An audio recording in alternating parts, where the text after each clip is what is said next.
సాధారణంగా ఒక జంటకు పెళ్లి నిర్వహించాలంటే ఇరు కుటుంబాల సభ్యులు పలు విషయాల గురించి చర్చించుకొని వధూవరుల కుటుంబాల గురించి బాగా విచారణ చేసిన తర్వాతనే పెళ్లిలు నిర్ణయించడం జరుగుతుంది. కానీ కర్ణాటకలో ఉన్న హెన్నవర సమీపంలోని ఇడగుంజిలో మాత్రం ఎవరైనా వివాహం చేసుకోవాలంటే ఆ ఊరి ఆలయంలో వెలిసిన వినాయకుడి నిర్ణయం తప్పనిసరిగా తీసుకుంటారు. ఇక ఏ వధూవరులకు పెళ్లి జరగాలన్నా తప్పకుండా ఆ పెళ్లిని వినాయకుడు నిర్ణయించిన తర్వాతనే చేస్తారు. ఈ గ్రామంలో వెలిసిన వినాయకుడు పెళ్లిళ్లను నిశ్చయం చేస్తాడు కనుక ఈ వినాయకుడికి పెళ్లిళ్లను ఖాయం చేసే వినాయకుడు అనే పేరు వచ్చింది. సాధారణంగా మనం ఏ వినాయకుడి ఆలయానికి వెళ్ళినా స్వామివారు కూర్చుని ఏకదంతంతో మనకు 4 చేతులతో దర్శనమిస్తాడు. కానీ ఈ ఆలయంలో వెలిసిన స్వామివారు నిలబడి 2 దంతాలు 2 చేతులు కలిగి ఎలుక వాహనం లేకుండా మనకు కనిపిస్తాడు.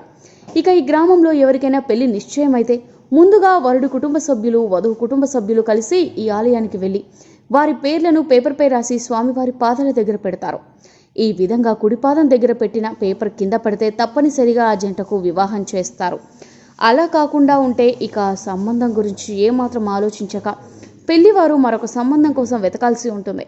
అందుకే ఇలా ఈ గ్రామంలోనే కాకుండా చుట్టుపక్కల గ్రామం నుంచి కూడా పెద్ద ఎత్తున భక్తులు వచ్చి ఇలా స్వామివారి నిర్ణయం తీసుకొని పెళ్లి చేస్తారు. అందుకే ఈ ఆలయంలో వెలిసిన స్వామివారిని పెళ్లి చేసే వినాయకుడిగా భక్తులు పూజిస్తారు.